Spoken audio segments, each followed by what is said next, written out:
Dia adalah antikristus, yaitu dia yang menyangkal baik bapa maupun anak. Sebab barang siapa menyangkal anak, dia juga tidak memiliki bapa. Barang siapa mengaku anak, ia juga memiliki bapa. Berarti status kodratnya Yeshua HaMashiach di sini, itu sebenarnya Allah, Tuhan, atau anak. Atau menjadi satu. Itulah iman kita, Bang. Kenapa dalam setiap pengajaran Nasrani, kekristenan, Katolik maupun Protestan, hal ini memang diperdebatkan karena itu adalah kesatuan yang tidak bisa dilepaskan antara Bapa, Putra, dan Roh Kudus. Itu sama saja kita melepaskan antara jasad tubuh kita dengan roh Allah, roh yang ada di dalam tubuh kita, dan juga cahaya yang menerangi jasad dan roh kita, nur yang menerangi jasad dan roh kita. Itu tidak bisa, itu tiga kesatuan yang tidak bisa dilepaskan, dan itu adalah keimanan Kristiani yang dari zaman dulu diperdebatkan oleh orang Yahudi sampai sekarang diperdebatkan oleh orang yang tidak percaya mengenai Kristus, karena memang pada dasarnya kenapa saya tetap mengimani bahwa Yesua adalah putra Allah dan Yesua adalah firman Allah yang hidup di dunia dan merupakan cerminan pribadinya Allah yang hidup. Saya nggak bisa ngomong secara gamblang, kalau misalnya berbicara sama abang, saya nggak bisa ngomong secara gamblang Yesua adalah Allah itu sendiri, karena beliau juga nggak pernah menyatakan itu di dalam Alkitab. Tapi kebanyakan dari imam-imam akan menyampaikan bahwa ya kalau gitu kamu tidak mengimani bahwa Yesus adalah Allah. Nggak bisa juga. Coba carikan saya di ayat di Alkitab yang memang secara nyata Yesus ngomong bahwa saya adalah Allah. Cari. Ketemu nggak, Bang? Enggak kan? Nggak ada. Nggak ada. Saya pun juga sama. Kalau saya mengimani Yesus itu adalah putra Allah, dia adalah roh Allah, dia adalah kalimatnya Allah, dia adalah firmannya Allah.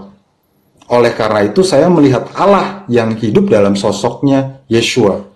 Dan apa yang Yeshua ajarkan di dunia ini, sedikit pun tidak ada yang salah mengenai kemanusiaan, baik itu secara kemanusiaan maupun secara spiritual kepada Allah.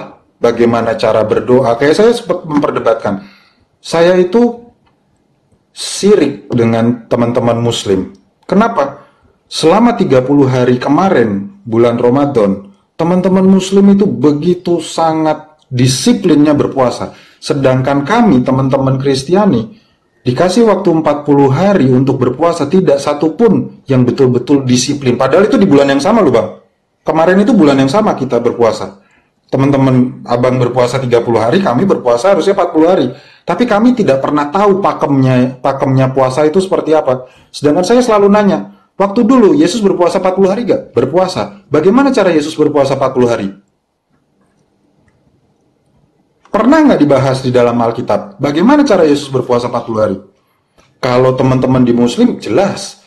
Berpuasa dari jam berapa, selesai jam berapa. Apa yang harus dibaca? Apa yang harus disolatkan? Kalau ini enggak. Jadi kalau misalnya terkait perdebatan apa misalnya nih, siapakah, kembali lagi ke topik, siapakah si nabi palsu itu? Saya nggak mau tendensi siapa menyebut siapa dan segala macam, tidak. Tapi memang sudah dinubuatkan dari dulu bahwa setelah Yeshua itu akan banyak orang yang menyebut dirinya adalah nabi. Bener nggak, Bang? Bahkan setelah Nabi Muhammad pun, Muhammad meninggal, banyak kan orang-orang yang mengaku nabi. Betul apa salah, Bang? Kalau di dalam pengajaran Nabi Muhammad itu dia tidak mengatakan banyak.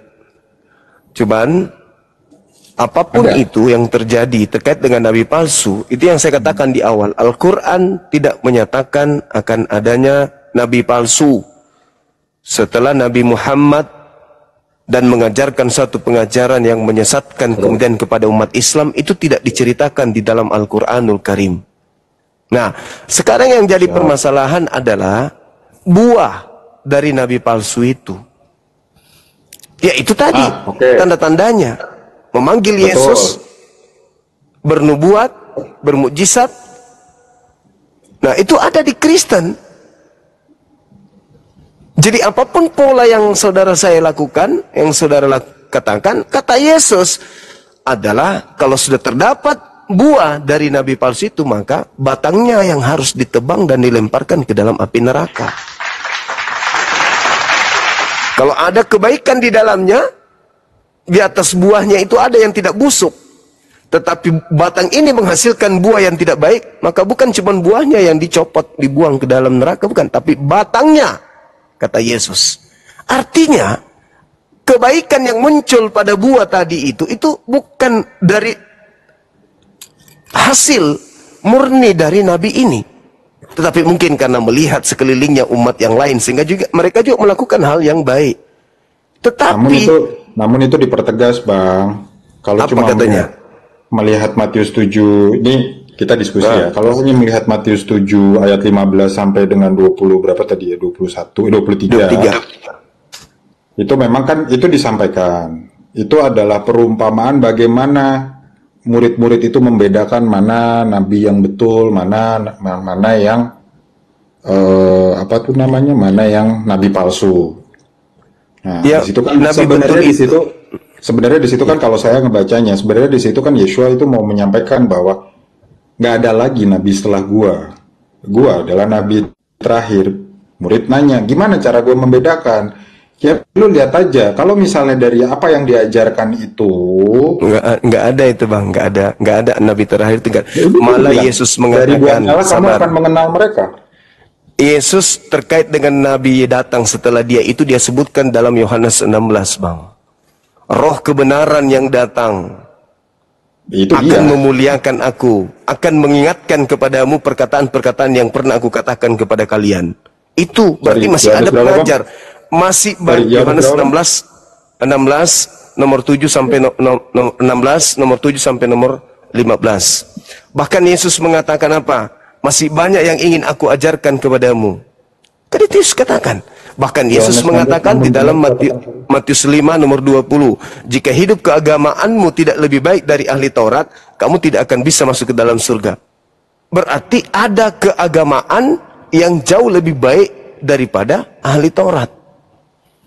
Ketika roh kebenaran itu datang, maka dia akan mengajarkan kepadamu segala sesuatu tentang kebenaran, tentang keadilan, pengisapan dunia akan dosa. Itu siapa pelakunya? Bahkan kalau Anda melihat lagi di dalam Kisah Para Rasul 3 nomor 22-23, apa kata Bible? Bukankah di dalam kitab Tauratmu dikatakan seorang nabi akan diutus sama seperti Musa dan akan terjadi? Tuh, nomor di Kisah Para Rasul 3. Dan akan terjadi, siapapun yang tidak mendengarkan nabi itu akan dilenyapkan dari bangsa kita. Siapa nabi tersebut? Jadi salah, saudara Igo, kalau Anda mengatakan setelah Yesus tidak ada lagi nabi. Kata Yesus ada. Karena Yesus mengatakan kerajaan Bapa, kerajaan Allah akan diberikan kepada bangsa yang lain yang akan menghasilkan buah kerajaan itu. Gitu, Bang. Jadi salah kalau misalnya abang ini mengatakan tidak ada lagi nabi setelah Yesus. Itu salah. Ada nabi, nabi asli dan juga nabi palsu. Ya, jadi kembali saya katakan kepada saudara bahwasanya ketika dikatakan nabi palsu, Yesus berkata kepada pengikutnya, waspadalah kepada nabi palsu yang datang kepadamu nyamar seperti domba, padahal mereka adalah serigala. Sedikit saya tambahkan. Yang dimaksud domba itu adalah Bani Yakub. Dalilnya di mana? Yeremia 50 nomor 17. Lalu serigala yang mana? Baca Kejadian 49 nomor 27. Benyamin dipanggil oleh bapaknya Yakub. Benyamin, kadia. Kemudian Yakub menubuatkan, menceritakan tentang tipikal keturunan yang Benyamin. Keturunanmu kelak akan berlaku seperti serigala, merampas lalu membagi-bagikan hasil rampasannya. Nah, siapa berlaku keturunan serigala ini? Keturunan Benyamin ini Paulus. Di mana itu Paulus mengakui? Filipi 3 nomor 5. Aku adalah keturunan Benyamin. Berarti nubuat Kejadian 49 nomor 27 digenapi oleh si Paulus. Makanya Yesus mengatakan, waspadalah kepada orang Farisi. Paulus mengaku sebagai orang Farisi. Filipi 3 nomor 5. Bahkan di dalam Matius 12 nomor 38, Yesus juga berkata kepada muridnya, angkatan jahat ini yaitu orang Farisi. Angkatan jahat itu adalah orang Farisi. Angkatan jahat orang Farisi ini akan bertobat. Setelah bertobat dia akan kemasukan 8 setan di dalam dirinya, lalu lebih jahat daripada sebelum dia bertobat.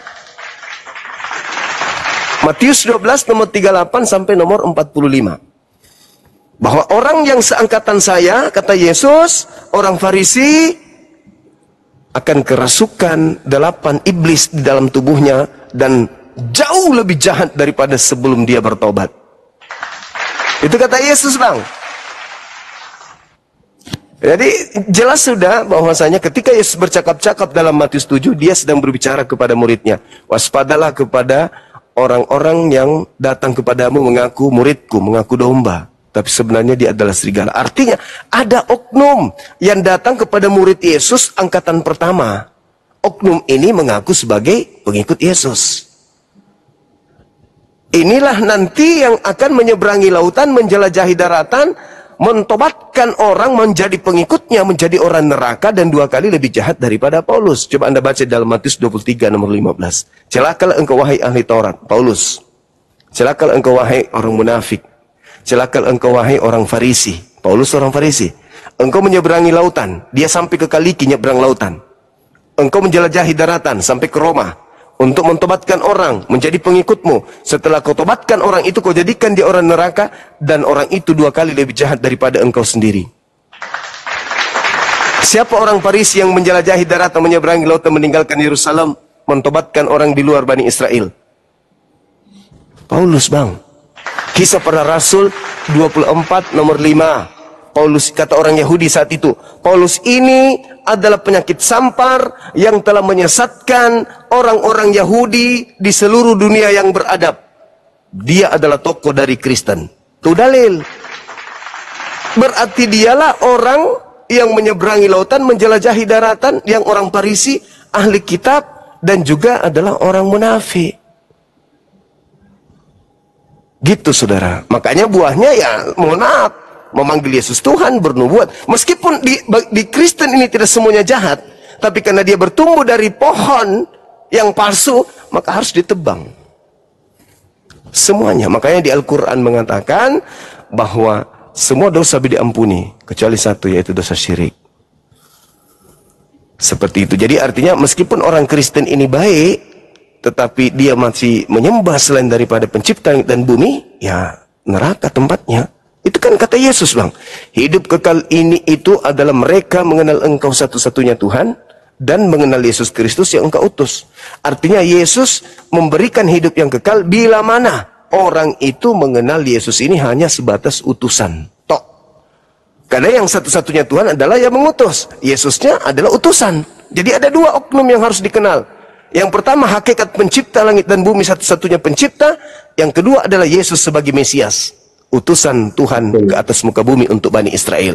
La ilaha illallah, Yesus Rasulullah. Itu baru bisa hidup kekal. Dan itu iman kami. Sedangkan kalau saudara, ya itu tadi.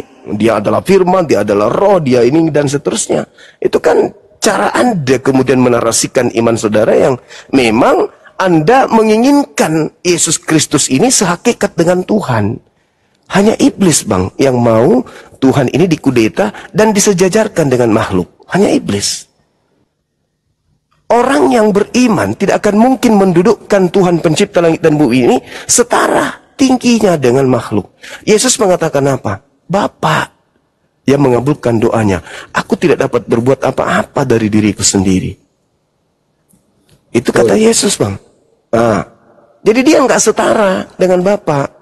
Betul. Dia itu Ya, Kalau itu aku nggak, seperti kan itu. itu aku dari awal kalau itu aku nggak ini bang, nggak membantah aku mengenai hal itu karena itu memang dasar iman kita Tritunggal, Bapa, Putra dan Roh Kudus. Siapa yang mengenal Bapaknya, siapa yang mengimani Bapa, Allah Subhanahu wa taala dengan Yeshua HaMashiach sebagai Putra Allah, sebagai anaknya Allah, Rohul Allah ada di situ, Kalimatullah ada di situ dan Roh Kudus. Karena kita hakikatnya manusia itu adalah Roh Kudus. Tapi kembali lagi ke dalam topik, di dalam topik siapakah si nabi palsu ini, Yeshua memang menyampaikan dengan semua perumpamaan yang bikin pusing itu, ditambah dengan dia juga menyampaikan bahwa ciri paling utamanya itu adalah ketika orang tidak menganggap Yeshua sebagai Mesias, penyelamat, itu sama aja itu adalah tanda nabi palsu bahwa Yeshua bukan penyelamat, berarti dia menyangkal Allah semesta alam, dan dia juga akan menyangkal Yeshua sebagai anaknya juga. Itu kan tertulis juga yang tadi saya sampaikan, membuat mengenai nabi palsu penambahannya di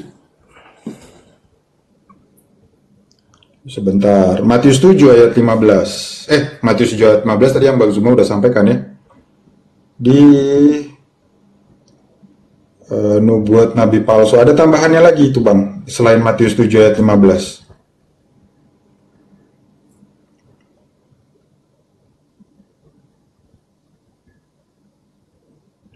Aku lupa lah. Tadi udah masuk. Oh, Yohanes 1 ayat 22. Siapakah pendusta itu? Bukankah dia yang menyangkal bahwa Yesus adalah Kristus?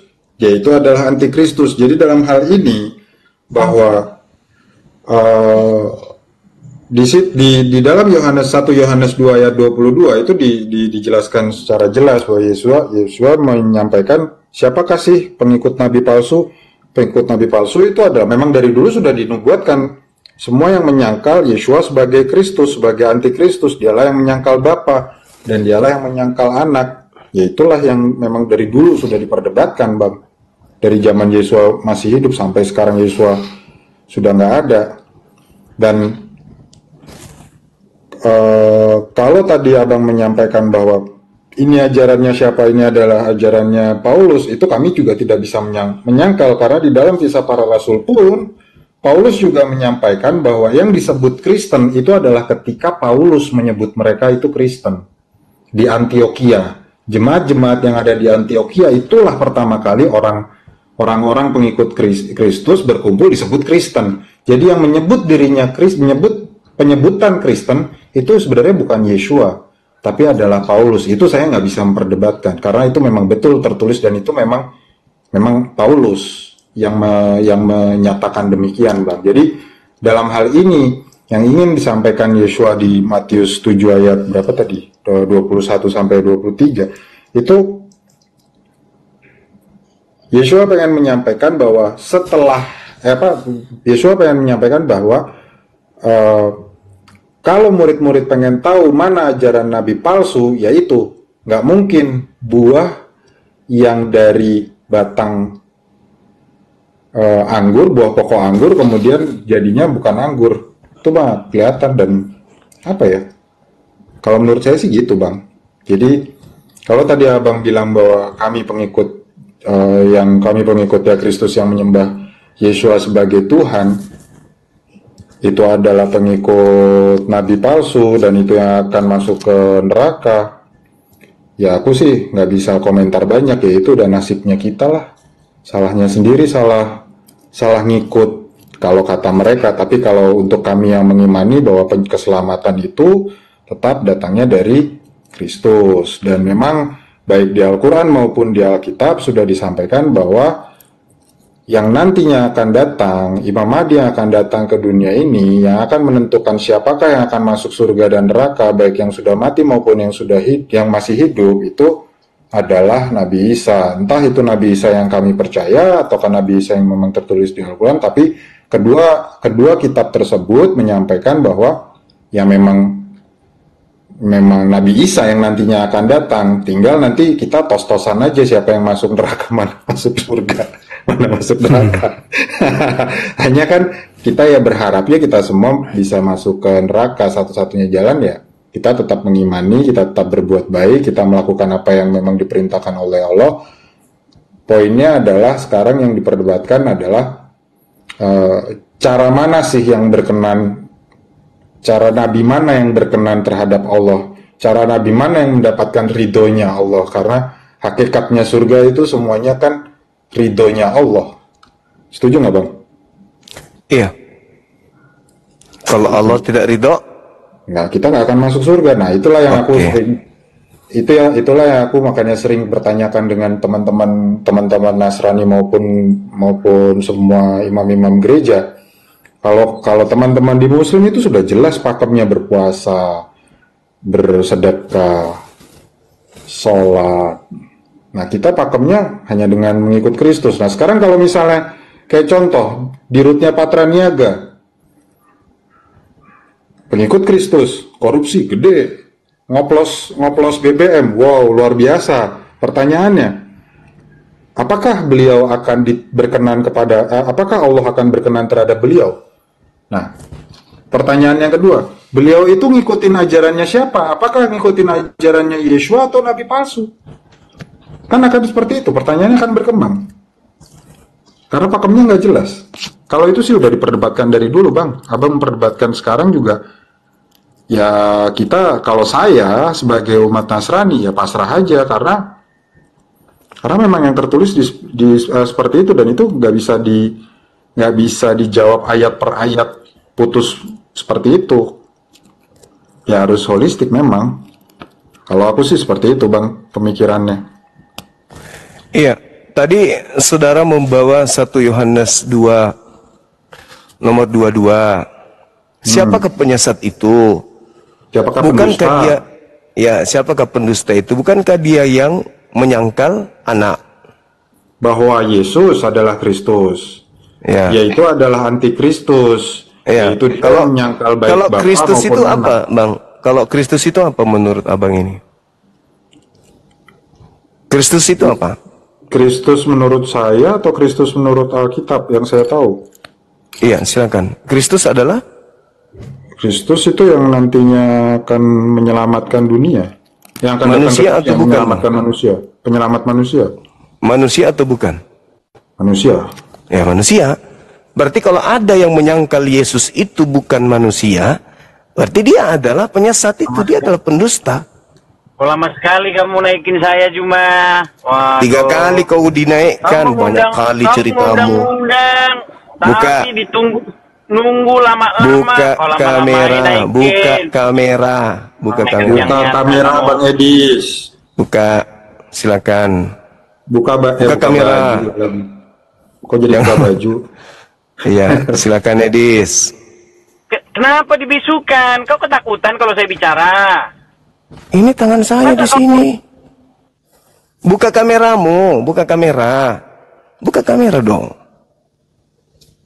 Buka kamera aja dulu. Inilah, makanya masa baru saja datang langsung dibisukan, luar biasa. Gimana Buka mau kamera, diskusi Edis. seperti itu? Orang-orang menunggu Ngajak kamu datang di diskusi. sini. Orang-orang menunggu loh kamu di sini. Kan kamu jagoan Ngajak katanya. diskusi, tapi dibisu-bisukan. Itu sudah nggak bisu itu. Silakan, silakan. Itu temanya sudah ada menunggu tuh. Silakan. Kenapa kamu mempromosikan ajaran Muhammad? Cuma kenapa? Sedangkan Mau diskusi sedangkan atau bagi tidak Muhammad ini? sendiri aja, sedangkan Muhammad sendiri saja Mau mengatakan diskusi atau tidak? berzina Kamu sudah ada tidak di mahal. sini. Ngapain? Mampus. Kamu diajak diskusi malah kamu apa sih kau? Katanya kau sakti, katanya kau hebat. Ini sudah ada ruang ini kau naik di sini. Apa yang kau bilang-bilang promosi apa promosi? Saya Islam. Wajar saya promosi agamaku. Kamu juga promosilah Paulus, nabimu. Aneh kau ini. Katanya kau sakti. Cari-cari Bang Suma. Nah, ini sudah ada nih. Malah lain yang kau bahas. Lucu. Aku jadi nyangkut di sini. Ya, kita naikkan lagi dia kalau beliau ada di awal. Saya mau perlihatkan ke orang-orang kalau dia itu orang tak ada ilmunya, tak ada isinya sama sekali. Minta permintaan lagi, Dis. Aduh. Kau di mana, Dis? Naik sini, Dis. Tema sudah ditentukan, tinggal kau jelaskan di mana bukti Nabi Muhammad itu palsu. Ah, udah selesai. Aku kasih kau ruang bicara sepuasmu. Mana? Tapi ingat luka-lukamu yang kemarin pada saat kita di Zoom, jangan sampai menganga kembali. Mana dia? Naik. Belum ada, Edis. Jadi gitu, saudara. Belum. Jadi kalau dikatakan bahwasanya penyesat itu adalah yang tidak mengakui Yesus itu Kristus, berarti penyesat itu, pendusta itu adalah dia yang menyangkal bahwa Yesus itu manusia yang diurapi. Kalau ada orang mendudukkan kemudian Yesus itu Tuhan, berarti dia menyangkal Yesus itu adalah manusia yang diurapi. Karena dia mengatakan Yesus itu adalah Tuhan itu sendiri, berarti dia pendusta. Nah, menyangkal anak sama dengan menyangkal Bapa. Bapa satu-satunya Tuhan. Kalau Yesus juga itu disangkali sebagai manusia, dianggap dia sebagai Tuhan, berarti sama dengan menyangkal Bapa. Berarti dia menyangkal Bapa juga. Karena Bapa itu adalah satu-satunya Tuhan, tak ada yang lain. Kalau Yesus dilantik juga menjadi Bapa, berarti kemanunggalan, keesaan Tuhan itu disangkal. Karena Yesus mengatakan hidup kekal itu mereka mengenal engkau satu-satunya. Jangan disangkal Bapa sebagai satu-satunya. Kalau Yesus dilantik juga sehakikat dengan Bapa, berarti disangkal Bapa itu kalau dia adalah satu-satunya. Ternyata dia ada dua dengan Yesus. Itu yang dimaksud dalil 1 Yohanes 2 nomor 22 itu. Mana si Edis? Nah sini Dis, kau udah usah banyak cencong lah. Kau nggak usah, jangan di-mute, nggak usah. Kamu kok segitu takutnya, kenapa? Kamu takut lagi kau bilang, takut lagi kau bilang. Bahasamu itu loh. Kamu ya sudah, kita mulai sekarang diskusi. Mari kamu bisukan, jangan begitu kalau mau diskusi. Astaga. Masa saya datang kau bisukan? Gimana? Astaga. Mau ngatur kapan waktunya kita atur? Kapan waktunya? Ini sekarang, Dul. Oh, mau sekarang? Kapan waktunya? Ya. Mau sekarang? Sekarang. Jadi kalau nurunin berarti mau Saudara Igo saya turunkan ya, Bang ya. Terima kasih ya, Bang. Assalamualaikum. Iya. Biar saya kencingi mulutnya lagi orang ini. Assalamualaikum, Bang Zuma. Waalaikum saudara. Nurunin berarti monyet, betul? Silakan. Kalau nurunin monyet ya. Kamu buktikan berdasarkan kemudian dalil yang bisa kau pakai di Bibelmu kah, di Al-Qur'an kah, kalau nabiku Nabi Muhammad itu adalah nabi palsu. Silakan. Sebelum baik. Ya, silakan. Jadi begini, sangat disayangkan ya, kenapa kamu mempromosikan ajaran Islam? Gak usah kok kayak gitu, Dis. Gak usah. Tinggal kau buktikan. Ini saya mau membuktikan. Ya, silakan. Gimana? Silakan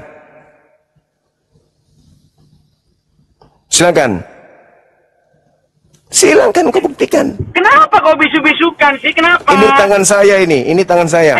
Kamu bisu-bisukan saya, suruh moderatormu itu jangan bisu-bisukan saya. Jangan dibisukan, manusia separuh laki ini jangan dibisukan. Separuh laki ini jangan dibisukan. Silakan kau ngomong, saya ingin dengar. Masa saya bicara dibisu-bisukan? Gini, dengar. Muhammad sendiri cuma mengatakan, di agama Islam itu, yang penting itu mulutnya berucap syahadat. Nabi palsu, hei, tema kita terkait dengan Nabi palsu. Saya lagi bicara kok lagi dipotong-potong. Terkait dengan Nabi palsu, Ndul, Nabi palsu, Ndul. Tema siapakah si Nabi palsu itu, Ndul? Saya kasih waktu kau bicara 2 menit. 2 menit. Gimana kalau kita ketemu tengah, kau berani nggak? Hah? Ketemu tengah berani nggak? Maksudnya ketemu tengah itu apa? Saya live, kamu live, sama-sama live kita ketemu di tengah. Kamu cari duit? Kamu cari duit? Ya udah, dengan janji saya nggak apa-apa di sini, tapi jangan kau bisukan. Kamu cari duit? Kau mau cari duit? Kau masih takut sama aku kayak dulu gak ada, Dis? Di sini yang penting kau masih takut sama aku, bilang aja kamu itu cuma mau menipu umat Kristen di Indonesia seakan-akan kamu itu hebat. Nih kau, nih sejak kapan kau bisa menang hadapi saya, Dis? Kapan? Lagi bicara kok bisu-bisukan. Ya sama, saya juga lagi bicara. Ini kau juga ngomong. Saya kasih kamu waktu 2 menit. Kau jelaskan tentang kenabian yang nabi palsu itu, silakan. Saya diam. Nih, pertama-tama ciri-ciri nabi palsu itu, kalau dia bicara, dia tidak berbicara atas nama Tuhan, atas nama Yahweh. Itu ciri-ciri nabi palsu. Nah, nabimu itu berbicara atas Tuhannya orang Quraisy, Tuhannya para penyembah berhala di Quraisy. Itu pertama. Yang kedua, isi ajarannya bertentangan dengan ajaran di dalam Bible, di dalam Taurat. Orang Muhammad saja mengatakan yang penting mengucapkan syahadat. Sahabatnya bertanya, mau dia berzina, mau dia mencuri? Iya. Asal dia mengucapkan syahadat, dia masuk surga. Itulah yang disebut ajaran odong-odong. Makanya saya bilang Jumat, tiap hari kau promisi tauhid, tiap hari kau bilang tauhid. Tauhid itu isinya cuman ngomong tidak ada Tuhan selain Allah. Mau berzina mau mencuri tetap masuk surga. Silakan kau tangkap itu. Oke. Kamu tidak memberikan satu data apapun. Yesus berkata di dalam Yohanes 17 nomor 3, hidup kekal itu adalah mengenal satu-satunya Tuhan. Siapa yang berkata Tuhan yang mengutus Yesus satu-satunya Tuhan dan mengaku Yesus yang lahir tanpa ayah adalah utusan Tuhan, maka kata Yesus hidup yang kekal. Itu ajaran nabiku. Hidup kekal itu diperoleh dengan 2 konsep tadi. Sedangkan Yesus mengatakan tanda-tanda nabi palsu adalah pengikutnya memanggil aku Tuhan, bermukjizat pakai namaku, mengusir setan pakai namaku. Pada hari terakhir nanti aku akan berkata kepada mereka, enyahlah daripadaku, kalian semua adalah pembuat kejahatan. Saya mau tanya kepada saudara, siapa yang memanggil Yesus Tuhan? Umatnya Nabi Muhammad atau umatnya Paulus? Silakan. Jawab. Kok kau nggak nanggapi yang ditanya apa, yang dijawab apa? Jawab. Kamu tidak memberikan data. Jawab. 2 menit. Udah bisa bicara belum? 2 menit, silakan. Jadi begini ya. Cuman kecoa kan dia kan? Dia cuman kecoa. Saya lagi cuman bicara kok ganggu-ganggu. Gimana bisa bicara ini? Silakan. Kau kasih data. Gini aja, berani nggak kau atur waktu? Saya nanti live ketemu di tengah, berani nggak?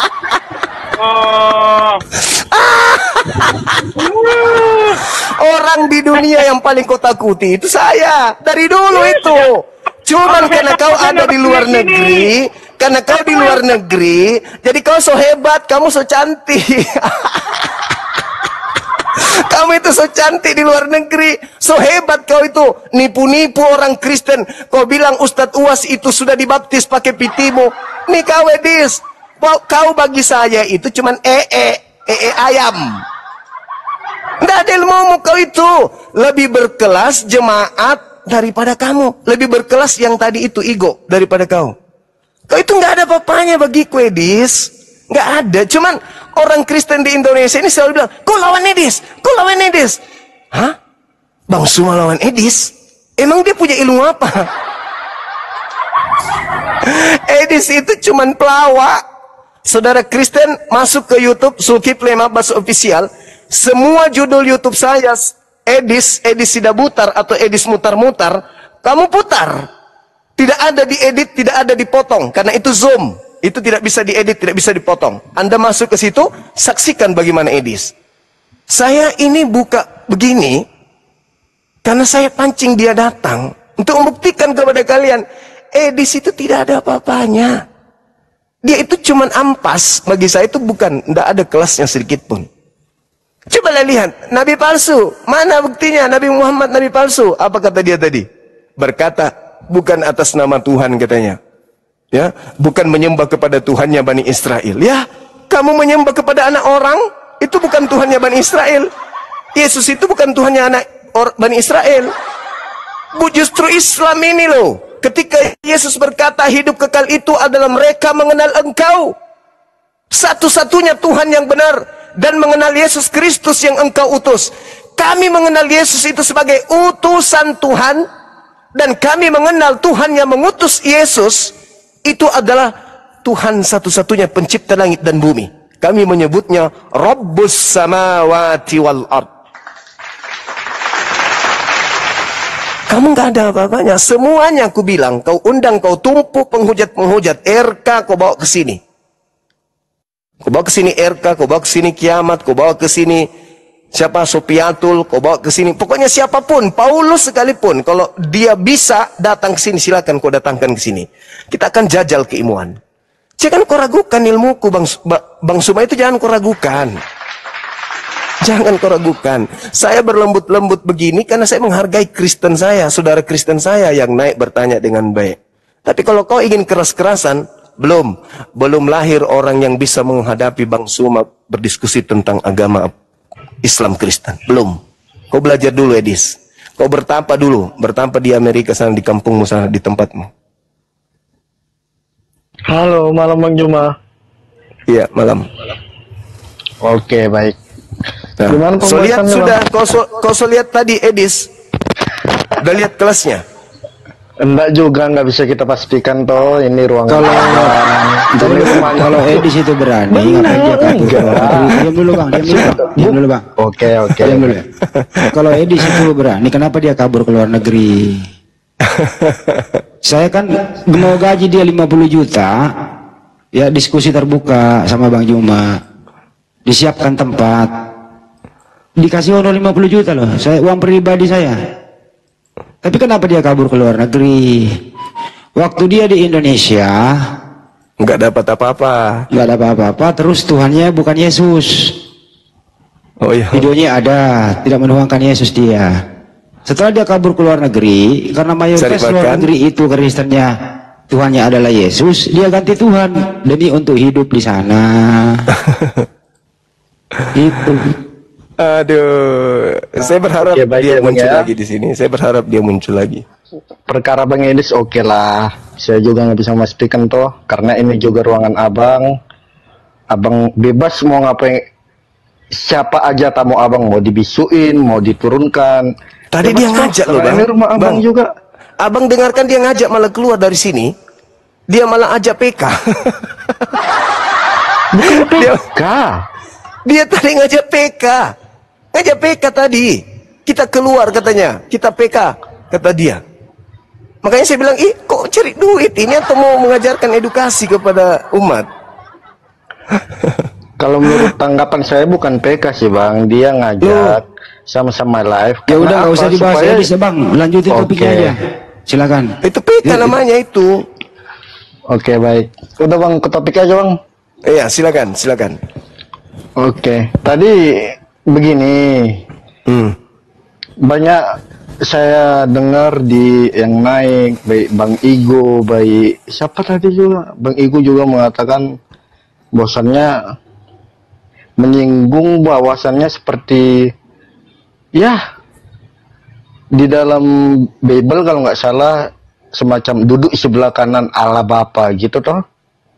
Kalau nggak salah tadi ada Bang Ego juga menyinggung ke arah situ. Nah, di situ bukan berarti ya Bapak itu gimana ya? Ketika Yesus terbukalah surga lalu duduklah di sampingnya Bapak. Bukan gitu Bang tanggapannya. Gitu loh. Maka itu kita perlu belajar sesuatu kekristenan, mengerti seperti budayanya orang Yahudi. Nah, misalkan di Wahyu nih. Di Wahyu itu anak domba itu bertanduk 7, bermata 7. Nah, mungkin kita bayangkan bagaimana binatang atau anak domba yang bertanduk 7 dan bermata 7 itu lebih mengerikan toh. Nah, di situ mengatakan bahwa itu ya Yesus gitu loh. Padahal anak domba itu ya Yesus sendiri gitu. Apakah Yesus bertanduk 7 atau bermata tujuh, kan itu lebih mengerikan, Bang. Nah, di situ artinya seperti Masuk ke tema, saudara. Masuk ke tema kita. oke, baik. Kalau menurut saya nabi palsu itu ya balik lagi, bukannya sekedar bagaimana ya? Paulus itu bukan mengajarkan tentang Yesus yang palsu, Bang. Bukan. Paulus mengajarkan suatu perbuatan ataupun bagaimana ya? Suatu kekristenan, kekristusan Yesus, hal-hal yang baik yang diajarkan oleh Paulus gitu loh.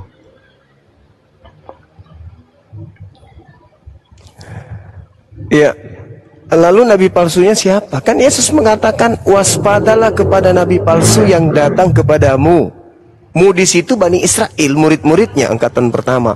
Jadi nabi palsu itu seangkatan dengan Yesus, seangkatan dengan murid Yesus. Siapa dia?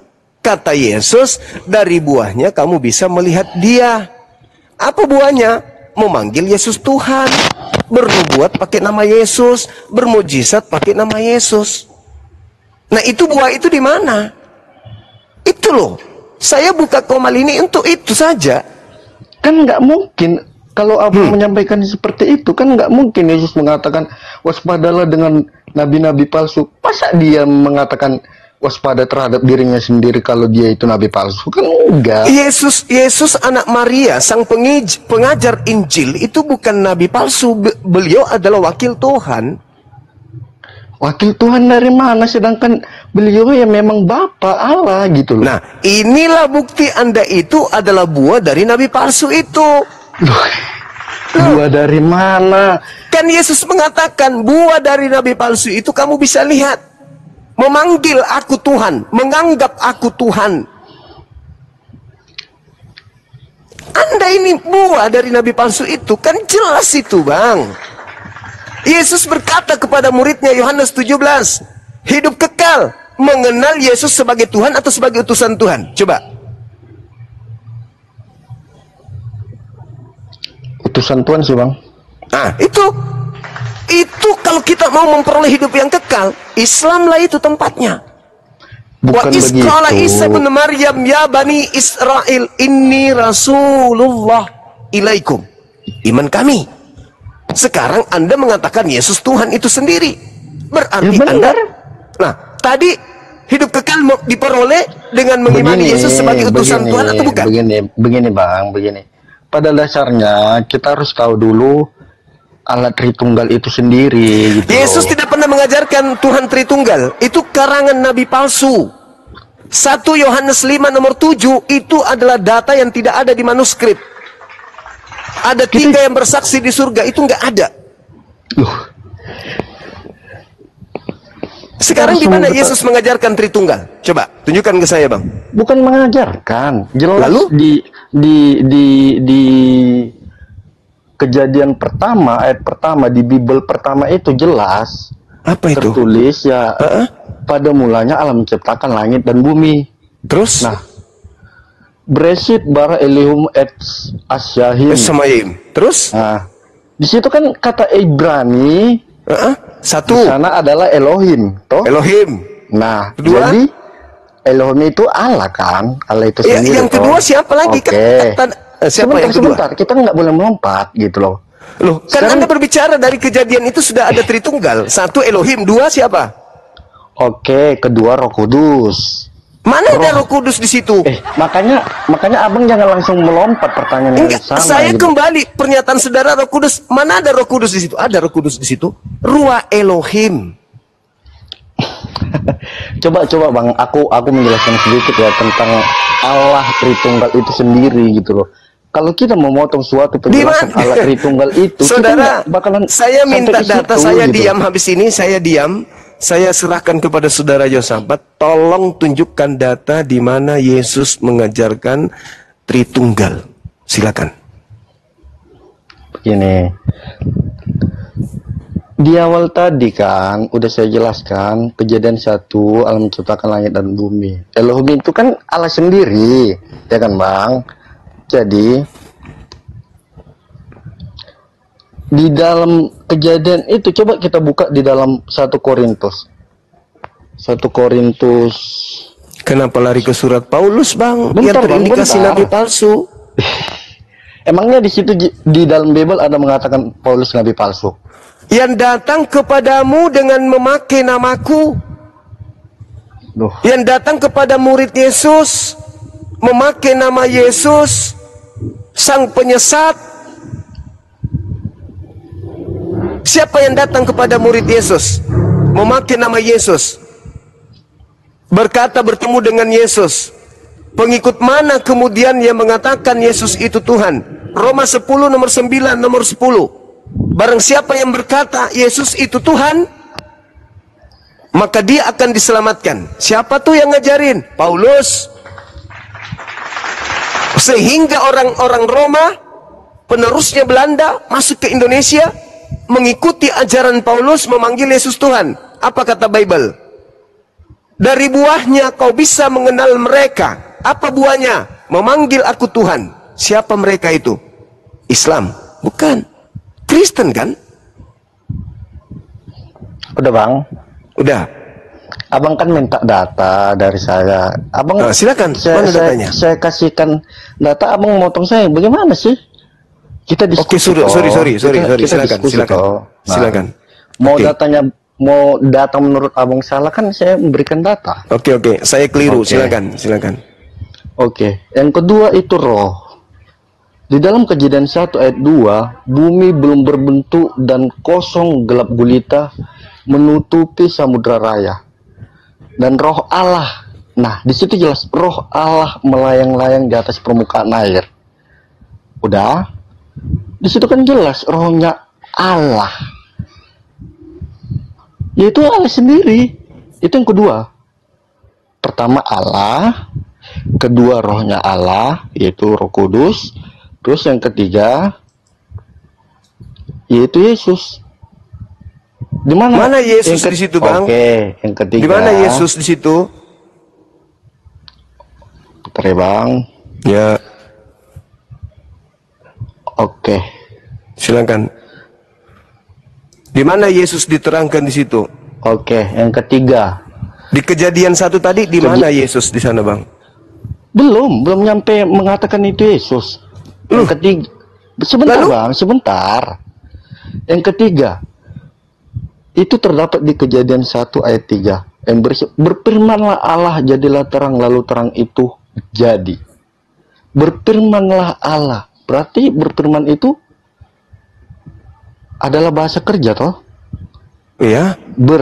Dan firman. Benar kan? Berkata. Nah, firman itu siapa? Firman itu Allah Kok sendiri. Firman itu siapa? Gimana? Kata itu siapa? Kata itu siapa? di sini kan jelas berfirman, Bang. Iya, berfirman berarti berkata kan? Iya. Nah, sekarang kalau ada misalnya gini, Anda berkata, di situ ada berapa pribadi ketika Anda berkata? Satu. Siapa itu? Ya Allah. Nah, terus Yesusnya di mana? Nah, itu dia. Yang mana? Firman itu kan adalah suatu perkataan, suatu pikiran. Iya. Loh. Suatu perkataan dan juga suatu perkataan itu adalah timbul dari suatu pikiran. Nah, pikiran itu pikiran itu kalau diibaratkan logikanya Bapa gitu loh. Iya, logikanya Bapak yang berubah menjadi manusia. Maksudnya logika Bapak menjadi manusia itu maksudnya gimana? Bapak yang jadi manusia. Gimana, Bang? Bapak yang jadi manusia. Iya. Bapak jadi kalau misalnya Bapak mengatakan saya ingin menciptakan monyet. Jadi Bapak jadi monyet. Itu kan dia yang ingin menciptakan, Bang. Dia kan kan logika. Logikanya Bapak, idenya Bapak, gagasannya, ide. Bapak ya, punya benar. ide ingin ada monyet. Dari ide menjadi monyet. Berarti monyet itu bapak gitu maksudnya? Bukan, itu udah lari kemana-mana. Tadi kan Loh, kok lari kemana-mana? Ada ide pada diri bapak mau kemudian mengadakan daging bernama Yesus. Maka Yesus itu adalah bapak, karena itu adalah buah daripada ide. Sekarang kalau bapak punya ide mau menjadikan kera, maka kera itu adalah bapak. Begitu.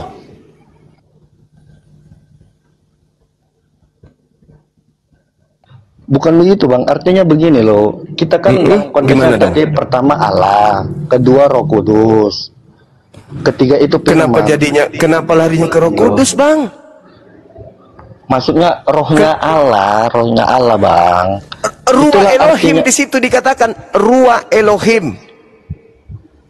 Ruah artinya apa, Bang? Ruah artinya apa? Gimana Bang? Ruah artinya apa?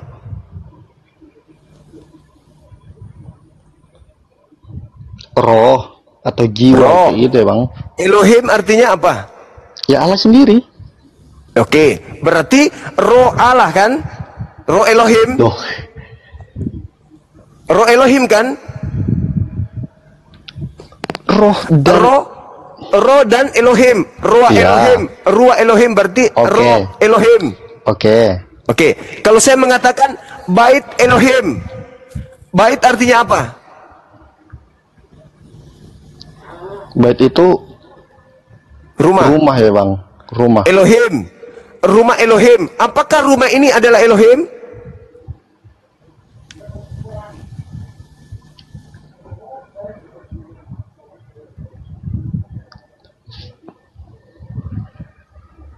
Enggak Bang. Enggak. Samanya itu. Jadi yang melayang-layang di atas permukaan air itu adalah angin Elohim. Artinya udara ciptaan Elohim. Oh, berarti roh itu angin gitu. Ruah berarti- itu menurut yang punya kitab, mereka mengartikan itu angin, itu oksigen. Anda coba buka, saudara, Anda buka Oke. Ayub 27 nomor Bukan, 3 boleh? Sebentar. Berarti coba saya bertanya sama Abang. Berarti rohnya Abang itu angin? Yang dimaksud di ruah Elohim itu angin yang melayang-layang di atas udara. Berarti pertanyaan saya, berarti rohnya Abang itu angin. Kalau itu Kejadian 6 nomor 3, rohku tidak selamanya di dalam tubuh manusia. Tapi kalau yang di Kejadian 1 itu bukan berbicara mengenai roh yang ada pada diri manusia, tetapi berbicara mengenai udara, angin, oksigen. Nah, maka itulah Allah Bapa berfirman, dan firman itu telah menjadi manusia. Jelas. Tunggu, di dalam- selesaikan di dulu dalam- yang tadi, di dalam saudara. Yohanes 1. Ruah Elohim yang melayang-layang di atas permukaan air itu adalah oksigen, udara. Baca di dalam Ayub 27 nomor 3.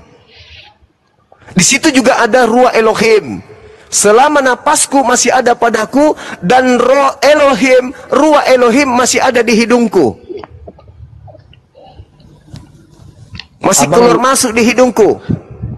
Kalau Anda mengatakan ruah Elohim itu adalah Bapa, adalah Tuhan, berarti Bapa yang adalah Tuhan ada di lubang hidung. Ayub 27 nomor 3. Ruah Elohim ada di dalam hidung. Berarti apa yang ada di dalam hidung? Udara, Bang. Selama napasku dan ruah Elohim ada dalam hidungku. Tuh, kata Ayub 27 nomor 3. Jadi ruah Elohim yang ada di kitab Kejadian 1 itu, orang Kristen salah tafsirkan demi untuk menyembah roh. Sedangkan roh itu adalah ciptaan. Kalian itu menyembah ciptaan. Iblis itu roh. Apa bedanya iblis dengan Tuhan Anda? Sama-sama roh. Coba Anda lihat sedikit lagi. Matius 4 nomor 1. Yesus dibawa oleh roh ke padang gurun untuk dicobai iblis. Roh mana yang membawa Yesus ini?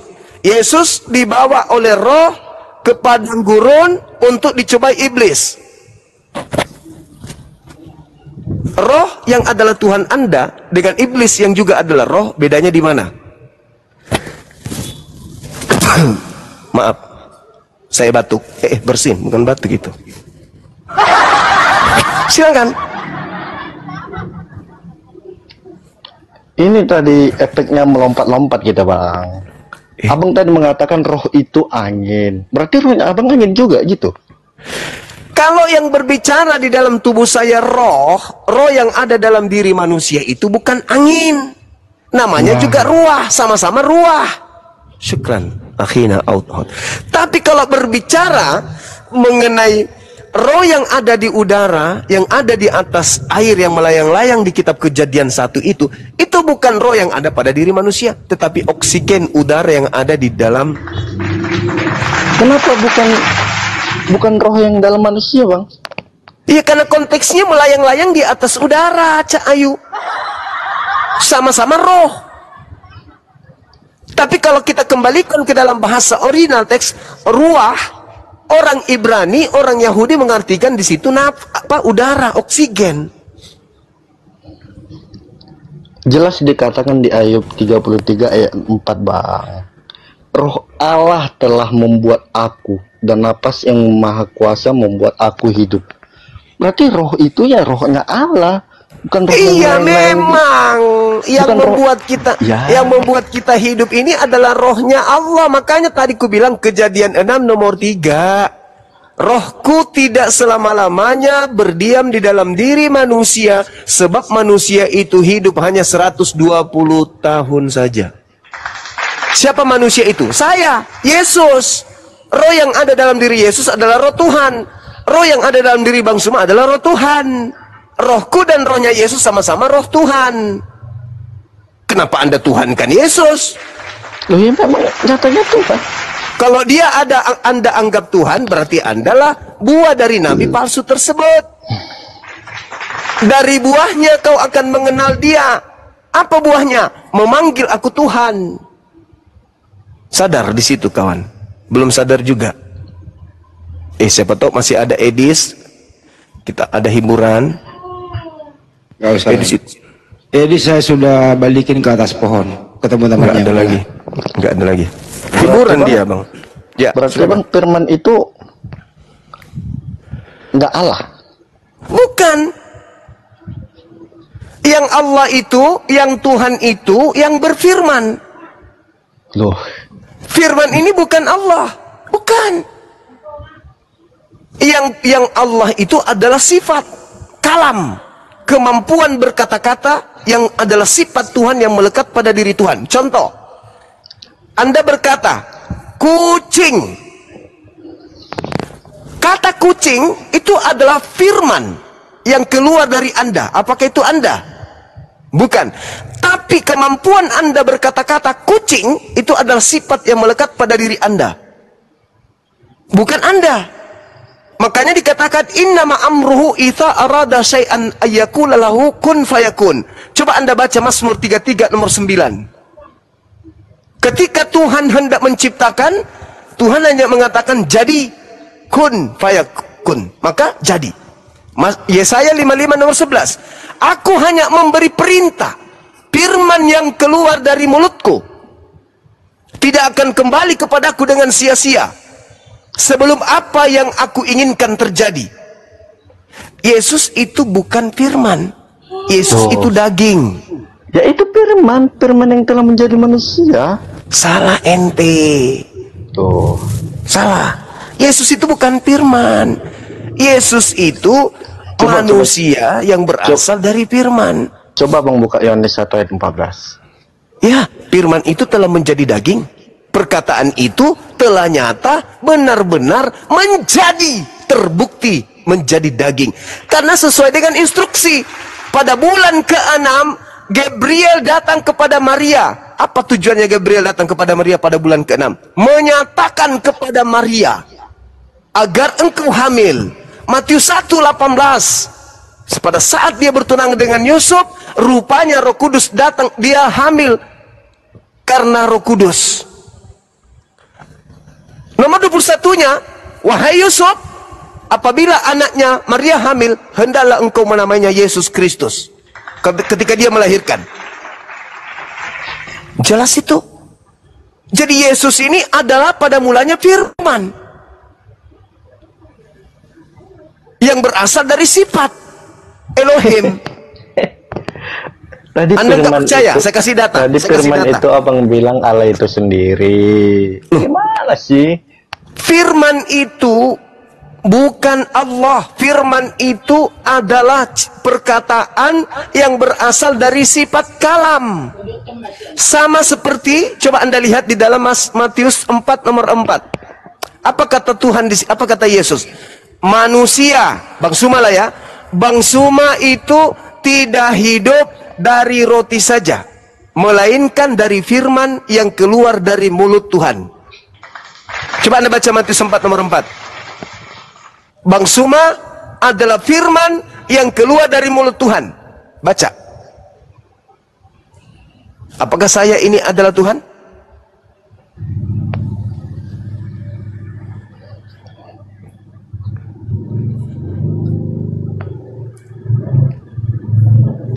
Itu kan beda manusia dengan Yesus.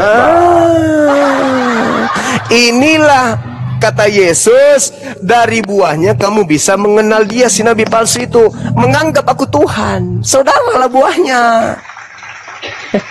Apapun narasi yang saya kasih sesuai dengan data, Anda akan mengatakan, itu kan beda, kamu kan manusia ganteng, Yesus kan dia manusia yang buruk rupa. Itu akan berasumsi terus. Kenapa? Demi supaya Anda itu mengajarkan ajaran nabi palsu tadi. Kan penyesat.